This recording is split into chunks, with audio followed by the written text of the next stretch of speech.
So this is pre-eval number 7. So we're going to be talking ethics today, working with youth and vulnerable families. And we probably will have a little bit of extra time at the end for questions. So if you have any questions from previous work, any questions about anything from previous webinars, anything about your current work, we're not a very big group today, it doesn't look like right now. So feel free to think about some questions you might have towards the end, whether it's about ethics or evaluation in general or something you're working on, or our other resources that we have available, and kind of keep those in mind or put them in the Q&A or chat and we can get to them towards the end.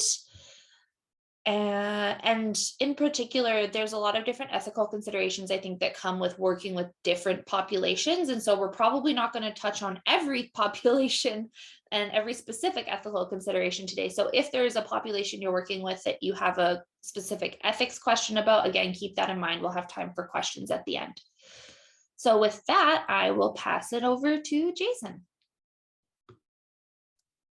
Thanks, Kirsty, and thanks everybody for coming today. I'm looking forward to the discussion today. As Kirsty said, we may finish a bit earlier than usual, and that's not an indication of the value that we place on this, more a function of the material and how much material we have to present on this. But we are going to talk about ethics, and I want to talk about this from a couple of different perspectives.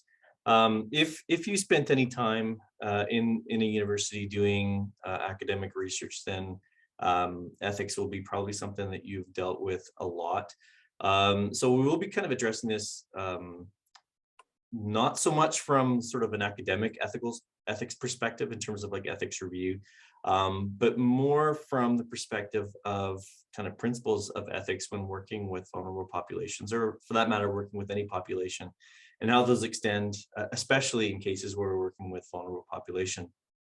So when we're talking about like ethics, essentially kind of what we're talking about here, and I've got this definition on the screen, these are norms of conduct that distinguish between what's acceptable and what's unacceptable. And so, I mean, nothing that we're going to talk about today, I hope, is going to be like earth-shattering or will be a surprise to you, but it's kind of just, as we've done with all of the other slides, trying to take a lot of what we're probably already doing and ways in which we work and make them explicit, and to talk about some of those decisions that we have to make when we are working with people, in terms of how we gather data and how we use the data when we're working with different groups of individuals. So with that as kind of the preface, if we look at what are some of the key aspects of ethics that we need to take into account when we're looking at, or what are some of the things that we want to think about? And again, these are kind of principles that underlie all situations, I think, when we're working with people and individuals. So on the one, for example, one pillar, we talk about the rights and well-being of persons and people. And so with respect to what we're talking about in terms of rights and well-being of other persons, there's some key things that we always want to think about when we are working with and gathering data from people. So one of the things that we want to think about is we want to protect and promote the rights and freedoms of different individuals. And so what are some of those rights and freedoms that we're talking about here? And again, I am almost sure that all of us kind of have these in our mind when we're working with individuals. But again, part of this is just making this explicit. So things like respect, privacy, confidentiality, protection from harm, disclosure of risks, beneficence, making sure that we're providing benefits to individuals, if at all possible, social justice, inclusion, reducing inequity, fairness, and on and on and on. So if you think about a lot of these things, especially in the context of working with vulnerable populations, some of these questions become even more critical, and at the same time, while they become more critical, sometimes they also become more challenging.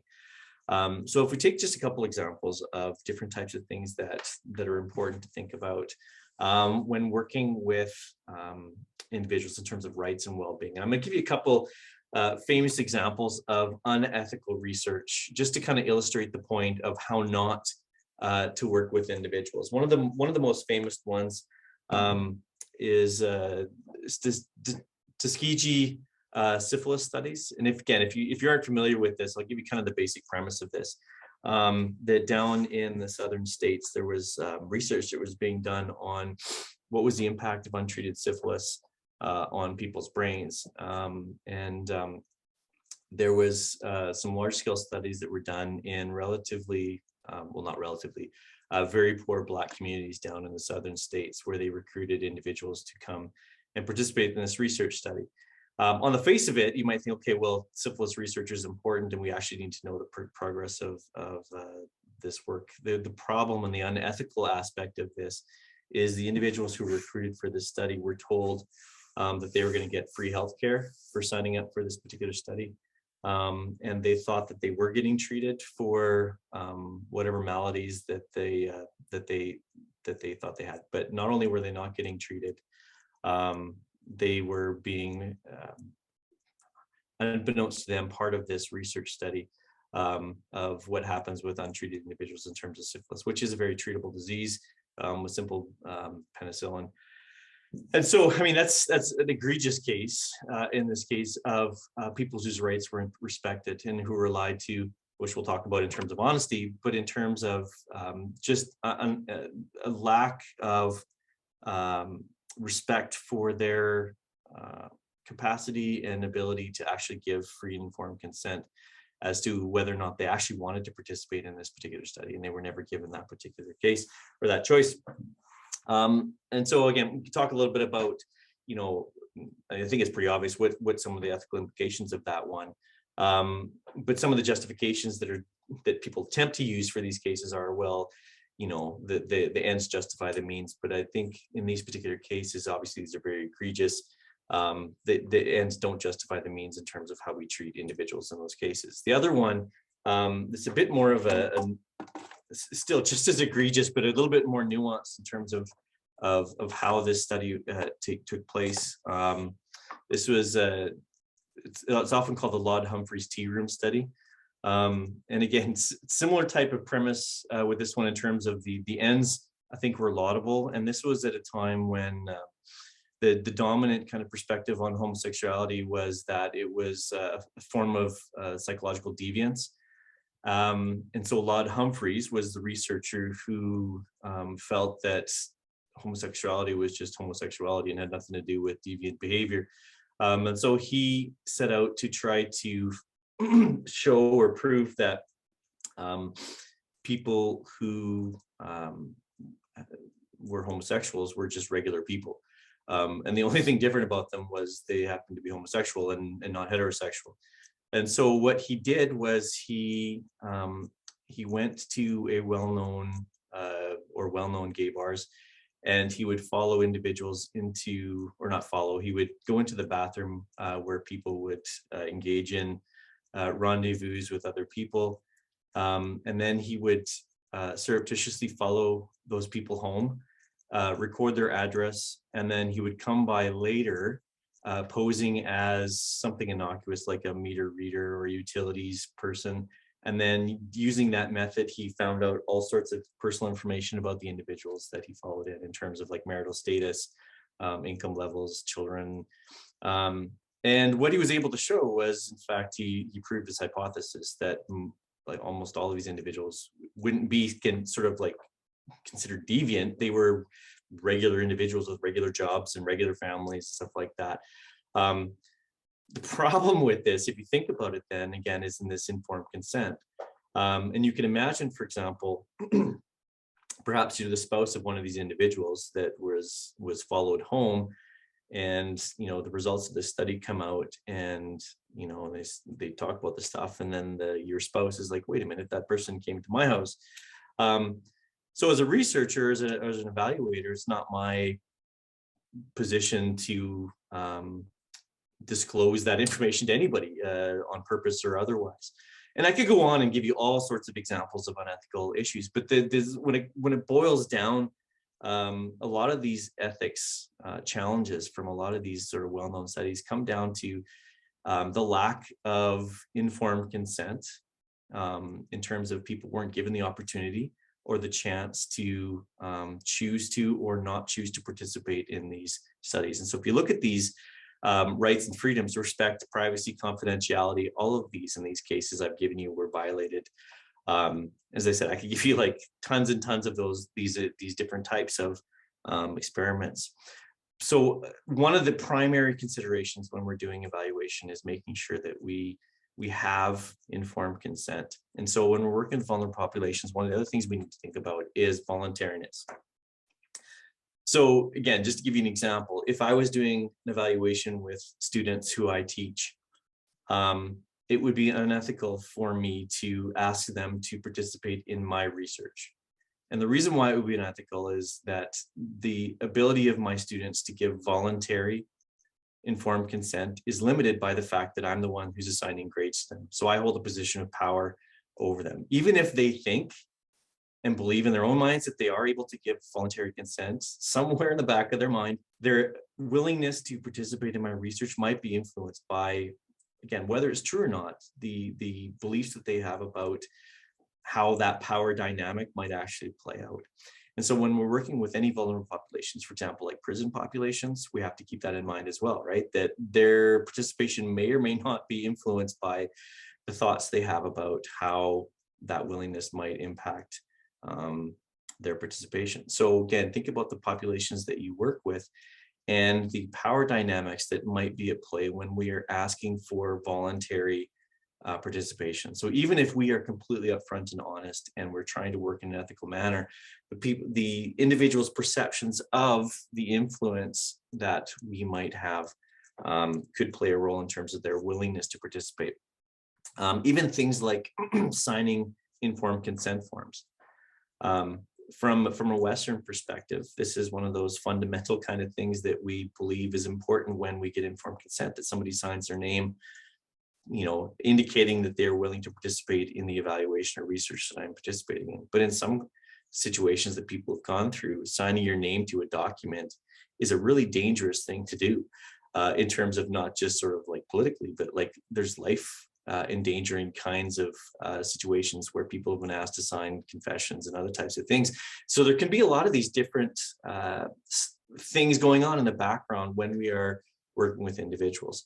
So how do you deal with all those? And I can't give you every single situation that you might come up with, but I think part of this is just having this understanding of, I need to make sure that in everything that I do, I'm trying as best I can to ensure that I am protecting people's rights and freedoms. Now, if we go to the next one, truth-seeking, honesty, and transparency, again, part of this informed consent is making sure that we let people know exactly what's expected of them and exactly what those risks might be, so that they have an opportunity to make an informed decision as to whether or not they want to participate in what I'm doing.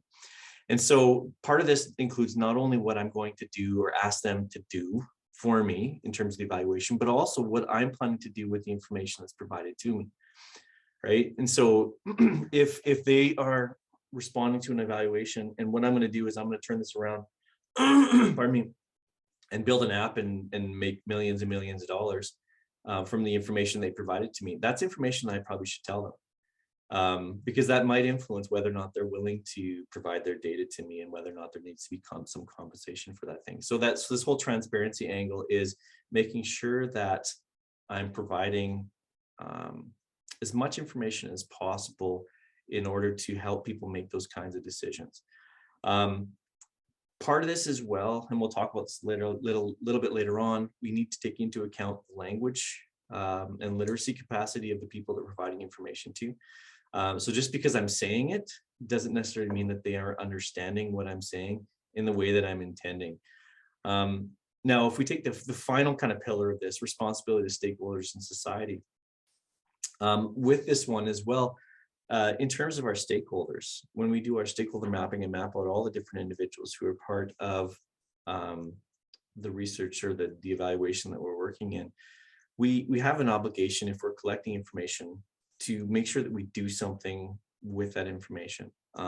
In terms of ethics, I believe personally that it is also unethical to gather information from individuals, ask them to spend their time providing me information, if I have no intention of actually doing anything with that data.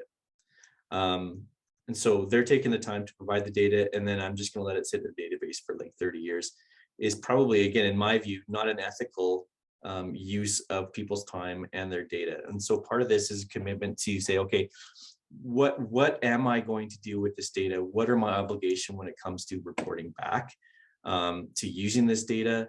And then in terms of the way that I work and do my work, all the things, including things like professionalism, integrity, accountability.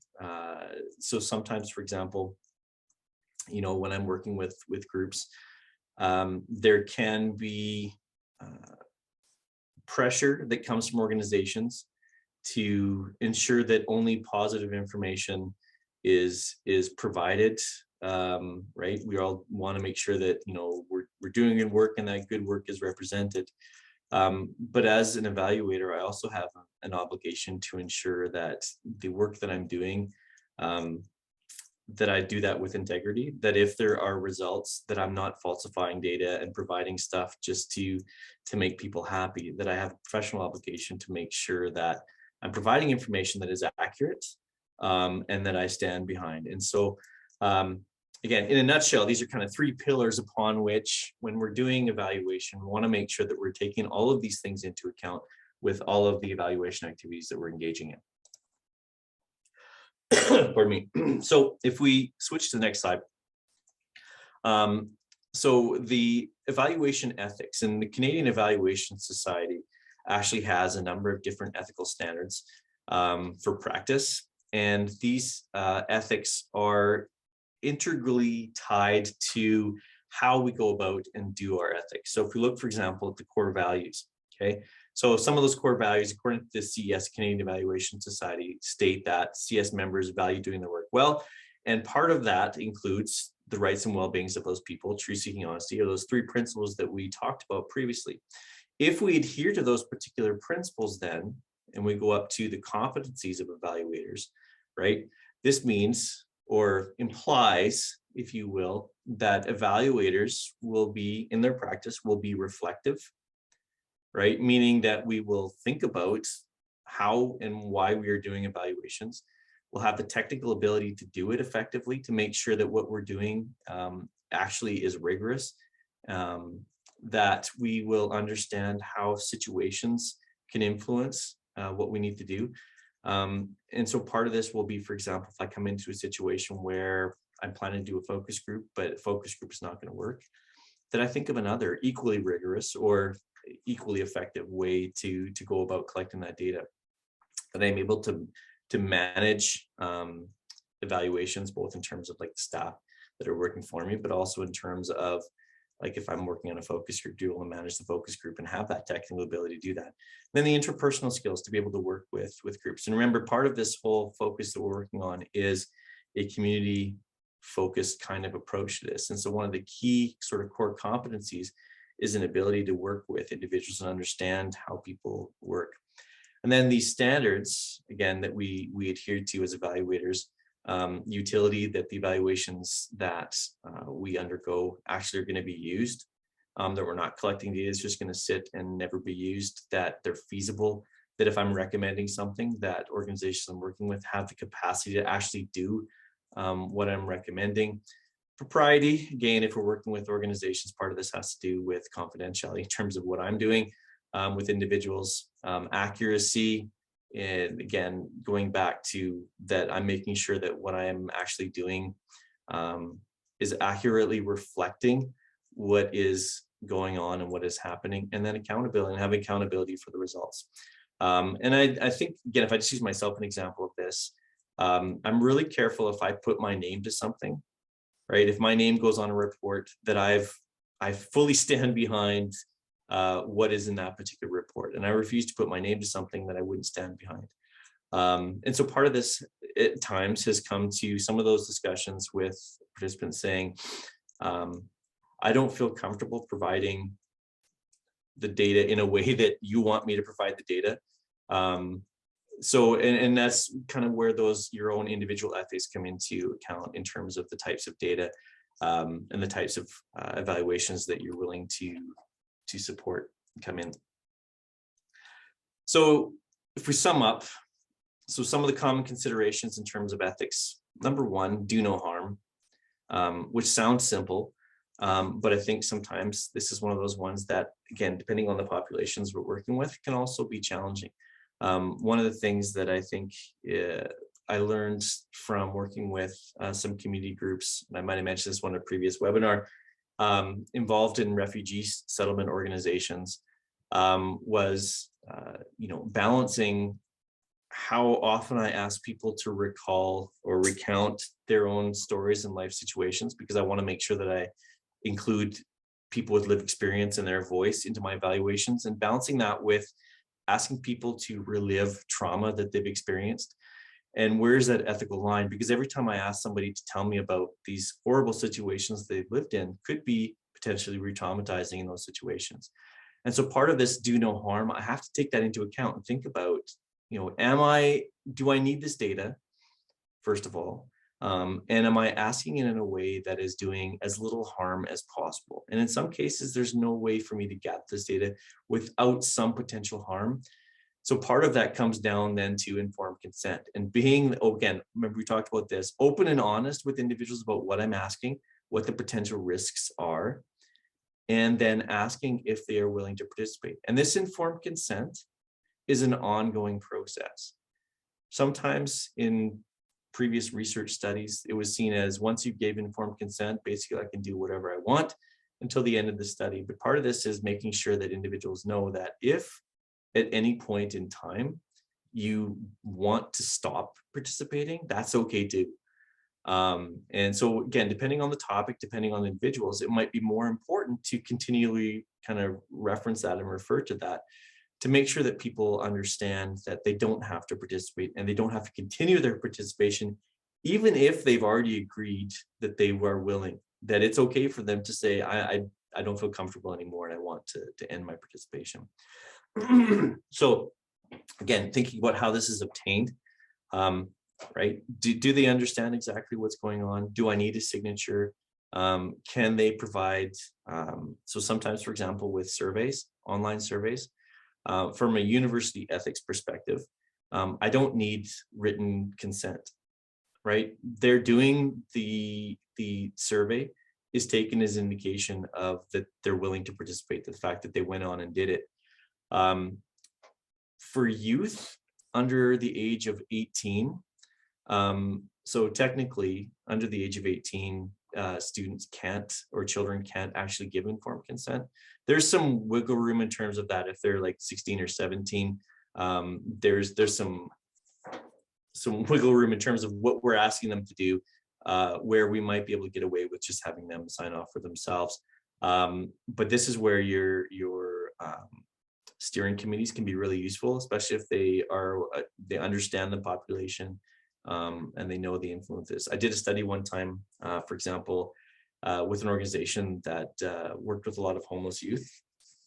And one of the challenges we had in that situation is these were children who didn't have guardians or parents to sign off for them. So one of the ethical dilemmas we had to face is these are children who, technically speaking, can't give informed consent, but at the same time, they're being unfairly disadvantaged from participating in our research because they didn't have anybody who was able to sign off. And so we're actually, in that particular case, able to get a waiver, an ethics waiver, to allow them to sign for themselves, because we were able to make the case that it's not fair that they don't have somebody to sign off, that they're unable to participate in this research. So there are situations where we can figure out how to deal with those types of situations. But as a general rule, when working with parent or guardian consent is crucial for allowing them to participate in what we're doing. When we collect data, again, we have an obligation to make sure that any limits to confidentiality or privacy need to be explained to people prior to providing the data. Sometimes it's really easy. If I'm doing an online survey, it's really easy to ensure confidentiality if I collect data anonymously. I can't let it slip because I don't know who participated in this. But if you think about, for example, a focus group, when there's multiple individuals who are part of the focus group, there's really no way that I can ensure confidentiality in that particular case, because there's lots of other individuals that are there. So one of my obligations in that type of situation is simply to point that out and say, just so you know, I will do my best to ensure that everything that we collect here will be kept private and confidential, but I can't ensure confidentiality because there's 10 other people in this room. And so I can request people not to talk about what went on in the focus group if that's important. But at the end of the day, I have a responsibility to make sure that people know what the limits are in terms of what I can promise. The other thing that I would say in terms of, and this gets to like what we can and can't promise, we often in evaluation and in research, we will tell people that we will make sure that things remain confidential and they won't share information. But again, there are legal limits to those assurances as well. If I'm collecting data and somebody discloses, like a child discloses abuse, I can't legally not report that. If I'm able to identify that child, I have to report it legally. From a legal perspective, I have to do that.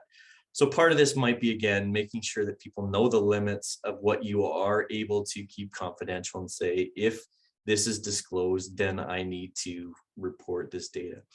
Now, from a university perspective, as I said, all of us that work at universities, when we do research evaluation, we need to go through a research ethics review, and we have standing committees on campus who are responsible for reviewing ethics. Now, if you work in a community organization and you want to go through an ethics process, that may not be an option if you're not working with somebody who, is at a university and has access to that. But there are community organizations that do provide some of that. CREO is one. There's another one. I think we have another slide on Areki. Is another one. Now these have different costs associated with them. I think CREO is actually probably a fairly reasonably priced one. Reki tends to be a little bit more expensive, but I think both of these, and I may be totally wrong, so Kirsty, you can correct me if I say something wrong here, but I think they do have sliding scales depending on a number of factors, size of organization, budget available, things like that. And then the other consideration is, again, is who is or will be accessing data. And this in terms of both the raw data, but also in terms of if I have, collated data, put the data together, if I'm reporting this, am I presenting it in like academic journals? Am I going to be reporting this to the government? Like who gets to see the data and in what form are also important things to think about and disclose to the people who are going to be providing the data to you. Do we have, Kirsty, a link for CREO? I don't have it available there, but maybe that'd be one of those things we could provide in the comments if people are interested in some of these organizations. Yeah, we've linked to them at the Moodle website. So the resource website has the link if you guys are interested, and I'll pop the link to that website in the chat as well. Awesome. So CREO is one. Areki, I think I've got slides with that data on. There's another one. So this is a tool that supports health and social sectors. And again, there is a cost associated with these ones. Again, there's a sliding scale, and I'm not off the top of my head exactly aware of how much these things cost, but that is something to look at as well. Whether or not you go through a formal ethics process, I think following the principles that we've talked about are critical, regardless of whether or not you go through a formal process. One of the things I just wanted to reiterate again and talk a little bit about vulnerable populations and power relationships and some of the things that we can do and how to deal with these kinds of situations. Part of this has to do with, again, how we approach relationships with stakeholders and participants in different organizations and different populations. Some of the things that I've done in certain situations where there are vulnerable populations and potential power dynamics. One, I've worked with, for example, organizations who have a pre-existing relationship of trust with populations, vulnerable populations. And what I've done in certain situations is have those individuals who have a relationship of trust work with the individuals. And in those cases, what I like is they often tend to be a little bit more willing to say no, to participation when they have that pre-existing relationship of trust than if I come as, this is Dr. Daniels from university. Sometimes there's unintended, but there's still a pressure that people feel to participate, even if they don't want to participate in those research situations. The other thing, and again, just to reiterate, informed consent is an ongoing process. And so build in opportunities to reaffirm that ongoing commitment to participate. In an online survey, this can be really difficult. But it's sort of with an online survey, as an example, one of the things is reminding, if you don't want to finish this, just close your browser, right? And telling them exactly how it is they can end their participation. Some famous examples of, again, unethical research that you may have heard of. Stanford prison experiments are a really famous one in psychology. This is one where they randomly selected people to be guards and prisoners. And it kind of went down really quickly, where the guards became really abusive, and the prisoners had all sorts of negative psychological responses based on this abusive treatment they were receiving in this kind of fake experiment. But what was interesting is the researchers afterwards talked about they could, the participants could have left at any time, but it didn't seem that way to the participants. When they try to leave, they would be talked into staying as well. And the other thing that was never explained to them was, at the beginning, if they wanted to leave, how they would go about doing that. And again, sometimes unintentionally, we put our participants in a similar kind of conundrum, where I can say, yeah, you're free to withdraw at any time, but I don't tell them how to actually do that. And so it could be as simple as saying, you're free to withdraw at any time, and this is how you do it, right? So if I'm conducting a focus group, I can say, if you would like to withdraw at any time, just put your hand up, right? Or just leave the room, or just do whatever. So if I could just take that extra step and tell them what to do if they want to go down that route, that can help. The other thing as well is making sure they understand that there are no repercussions for not participating. And this is important if we actually want voluntary responses in our data. And I worked one time with a government agency that as part of their funding agreement with the people we were working with, they had to agree to certain activities they would participate in. So from their perspective, their relationship with the sub-granting bodies, there was a contract that they had said that they would agree to participate. From our side, in terms of gathering data, people who participated with us did so in a voluntary manner.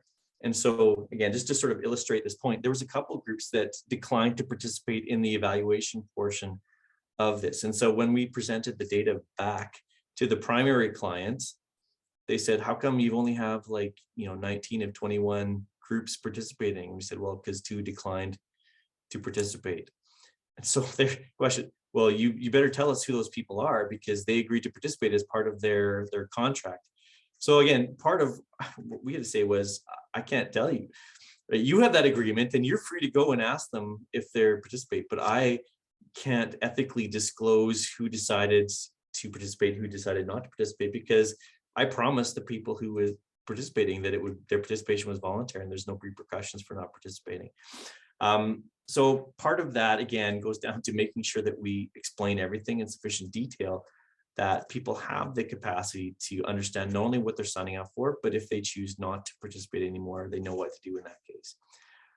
Incentives, this is another case where sometimes we have to balance making sure that we acknowledge the time that people spend participating in our evaluations. So sometimes we want to give like a gift card or want to give an incentive, but we have to make sure that the incentive is not too high that it becomes coercive, right? So if I say to people, hey, I'm going to give you like $400 for filling out this survey, that's gone over the line into coerciveness, right? Where people normally would have said, no, I'm not going to participate, I don't feel comfortable participating, but they do it because they're going to get this coercive or this overly large kind of incentive. And that's going to be different based on the populations, right? And so for some, for example, if I'm going to have medical doctors participate in my study, I might have to provide a bigger incentive than if I'm working with 10-year-olds. I'm not going to give a 10-year-old, for example, like $200 honorarium for participating in my research, because that is,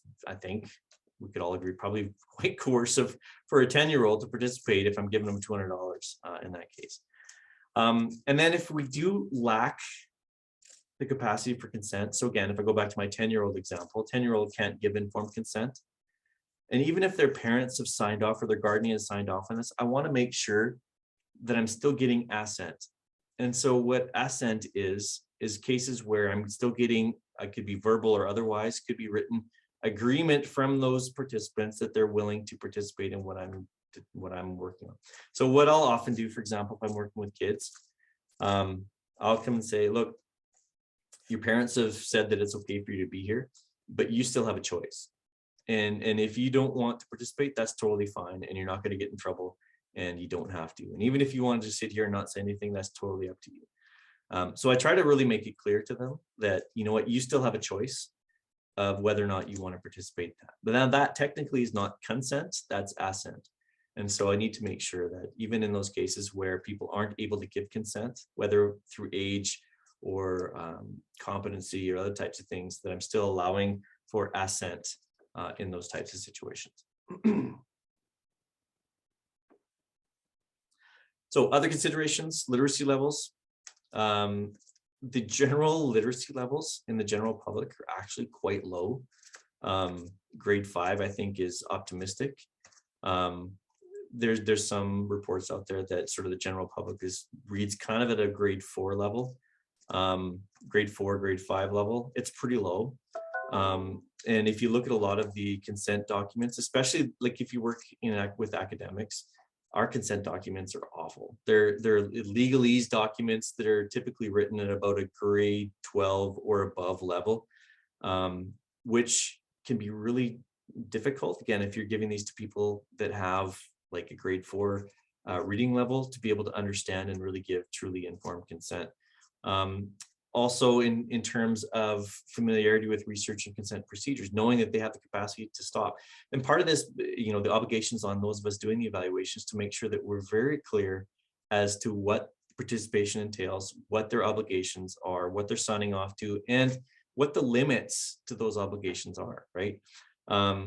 The other thing as well is mistrust and conflict with researchers. And part of this may be understanding who's the best person to go and collect this data. And maybe there's situations where I'm not the best person to collect the data for a number of different factors. I remember once going into an Indigenous school, and I had dressed up, I thought, really smartly. I had a tie on and a nice button-up shirt, and I went into the school, and I was ever thankful for a teacher there was a principal that was willing to pull me aside and said, look, you look really nice, but if you want these kids to talk to you, you need to lose the tie. They're not gonna open up to you.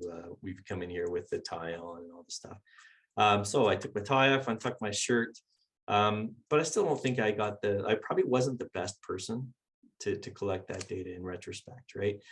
So some of those are decisions about kind of having an honest, reflective kind of thought about who am I working with, who are they going to respond to.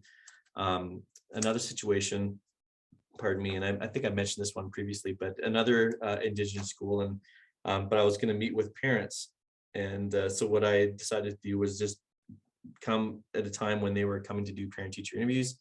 I was going to have another classroom. I was going to bring coffee and cookies and all sorts of wonderful things. And then I asked the teachers, when you're done meeting with parents, just ask and see if they'll come over and have a chat with me in this room, and they can get like free coffee and stuff over there. And nobody came. And after like 45 minutes of sitting there, I had one of the teachers that poked their head in and said, hey, I've asked a bunch of parents, but they don't really feel comfortable coming and talking to somebody that they don't know. But they said they'd be willing to come if I came with them. Would that be okay? And so I'm like, you know what, honestly, that's great. You know, you come and they'll feel comfortable and we'll be able to get some information there. So part of that was just my lack of understanding the situation. And what would have made more sense going in that case was to start off from the bat, making sure I had somebody that they trusted and they knew in the room, and then asking them to participate in that particular case. So part of this is, again, understanding where some of those hiccups might be and being proactive. But then also, if you end up in a situation where things aren't going well, fix it, right? Be flexible. Again, I could go on and on, talk about all sorts of situations where I've had to kind of on the fly resort to other means that I had originally anticipated because situation demanded it.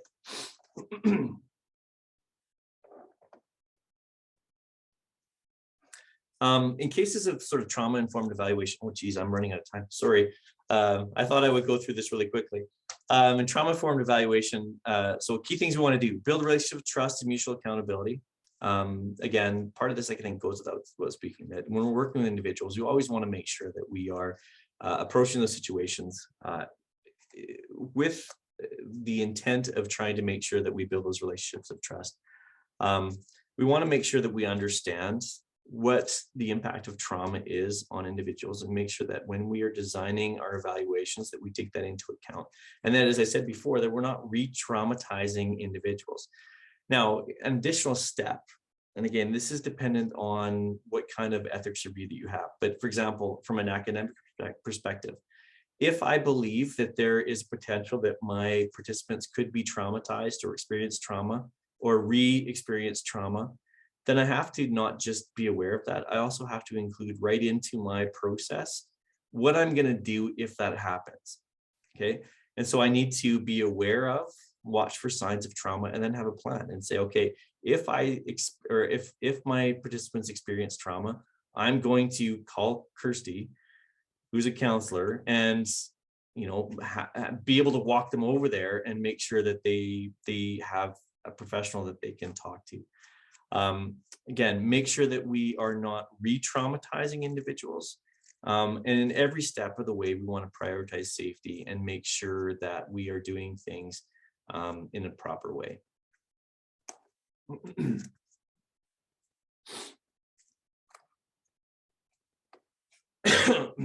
All right, and so at this stage, Kirsty, are you okay if I turn this one over to you and you can introduce the little video that we have here?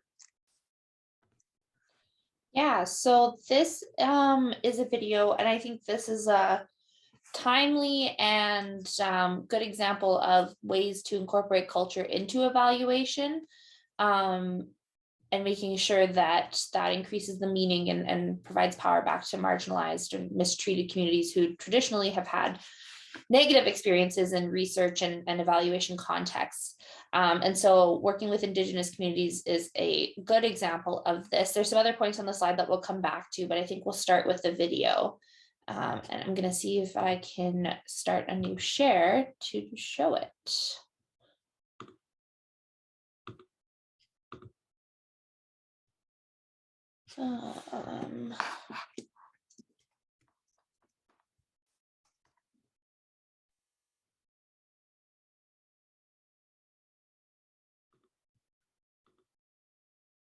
Let me know if you can hear it.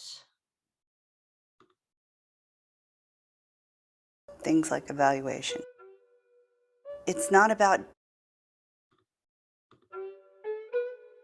when we talk about owning things like evaluation, it's not about judging people. It's the exact opposite of that. It's about understanding people and what creates change. We're trying to tell a story, and it's something that as Native people we've always done. We brought some of our program people together to talk about how to do culturally appropriate evaluation. We started with a traditional weaving lesson to encourage the idea that documentation and learning should be woven into every program. See this part right here? Mm-hmm. You always pull that until that's tight, not too tight. Okay. And then just pull. Okay? Okay. We are trying to help other people understand that this work we're doing is important and why. We have strengths in our community and we know what helps, but translating that to funders is a challenge of do they see the value in what we're doing, because we see those results directly through our kids and the kids we work with. Between speaking with our youth and speaking with our elders and with members of the outside community. Um, it's like speaking different languages. So in that sense, it can feel like a burden. One additional thing we have to do we have to really ask them to do a survey now? And yet it can also be extremely rewarding. A lot of what I tried to do is I really invited, tribal members to come to my office. I invited them to give me a call. I invited them to come talk to me after an event because I valued the fact of people telling me face to face and, whether like how the event went, like what was good, what was bad, what could I have done better. We use that asset survey that you might be familiar with to help them to self-identify where the strengths are in their community, whether they know their neighbor or how they can, because we know it, but we haven't always been given an opportunity to have a discussion around it. Oftentimes it can be something where you bring in images or you ask people to create art that illustrates what transformation they feel that they've experienced. We just ran our meetings a little bit differently, but we were still able to get the outcomes that the grant wanted. Really having to speak two different languages, like being able to meet with the community and hear their feedback and translate that to our funders. Just figure out what outcomes are important for your program and for your community, and then measure the things that relate to that outcome. Use what you learn to improve your programs and connect with the people. I think that those true connections and that acknowledgement of making those connections is what we've learned as Native people, is what we're trying to maintain. Evaluation is something that we should own as part of what we do in our everyday work, define for ourselves, and use as a tool that works for our communities.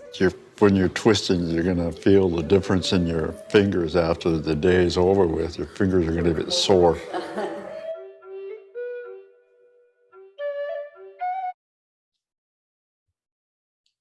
Okay, Jason, do you want to quickly go through the points on this slide? Or Sure. Yeah, thanks for showing that. And I think just to reiterate what Kirsty was talking about, and this is, I think, a great example of working with specific populations where we need to take a lot of the things that we've talked about into account. So part of this is one, being aware of what are kind of the unique aspects of the different populations we're working with when we work with Indigenous populations.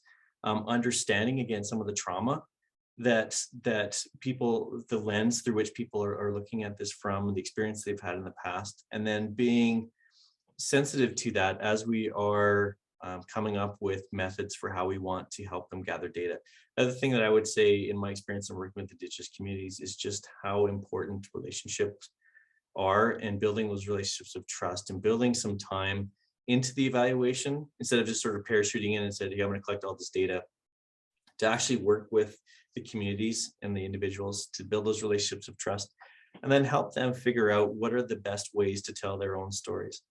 And so coming back to this flexibility and being able to use like storytelling, art-based kinds of techniques, or other kind of creative methods in some situations. And in some situations, I've also worked with them to build a survey because they thought, you know what, why don't we just do a survey? And I'm like, actually, that's a great idea, and I'll help you build a survey.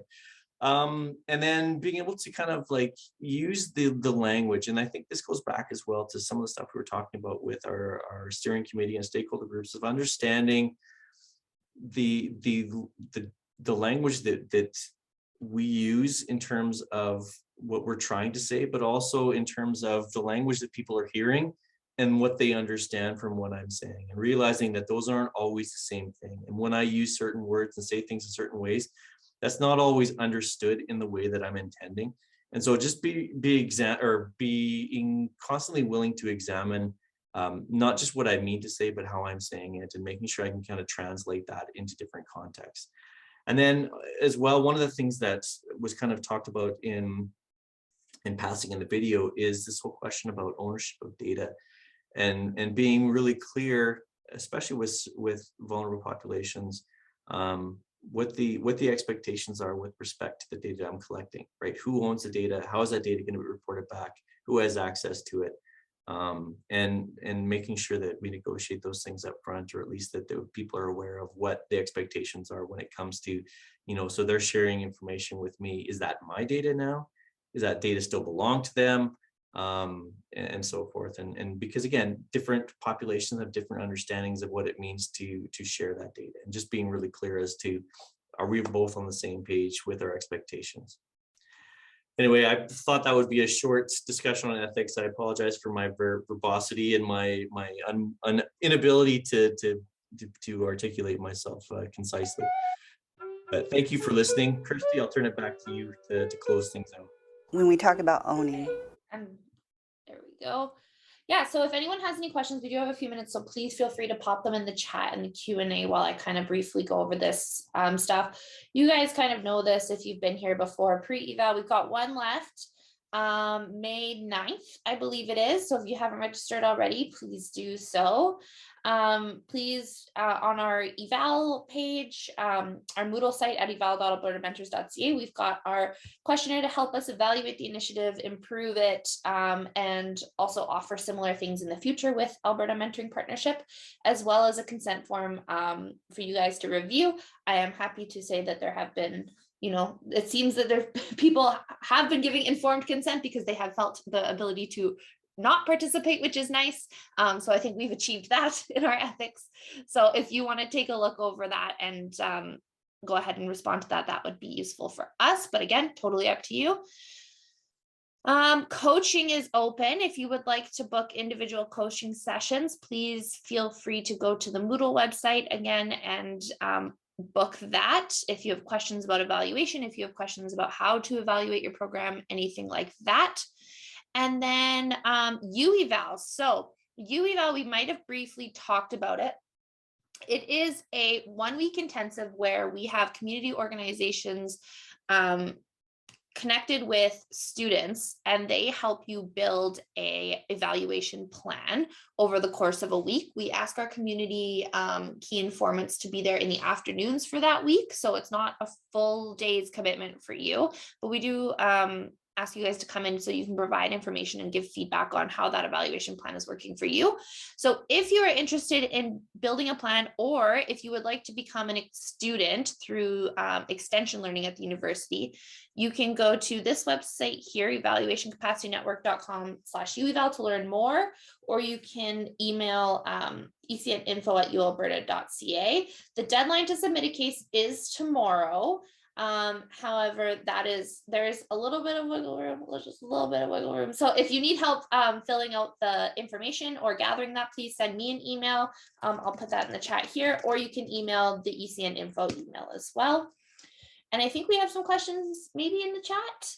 Food for thought. That's great. You have one question I can address. Yeah. So Stasi, and if I say your name incorrectly, I apologize. What's the ethical practice of keeping a participant's evaluation information if they withdraw consent partway through? 2 things I'll say about this. If you have the capacity to remove that information, so for example, if it's identified information and they quit halfway through. So for example, if I get partial data from a survey and they don't get to the end where they hit submit, I just delete that data. There are limitations, however. So for example, if you're collecting anonymous data, like if I'm doing a focus group and people are submitting or they're talking, and then they decide halfway through the focus group to leave, I don't know who said what. And so I actually can't remove that data once they've given it. So what I'll do in those cases is, before anybody says anything, I will tell them that and say, like, you're free to leave at any time. And this is how you do it. But just so you know, because we're collecting data anonymously, I don't know whose data is which, and so I can't actually remove it after the fact. So that's what I would do, Stasi, is where I have the capacity to do, I just remove it. If I don't, then I have to make sure before anybody says anything that they know what the limits are in those situations. Does that hopefully answer your question?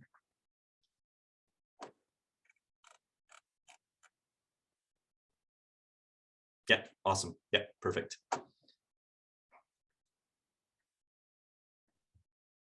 Okay, I'm not Excellent. seeing any other questions, but again, if you think of them, please send us an email.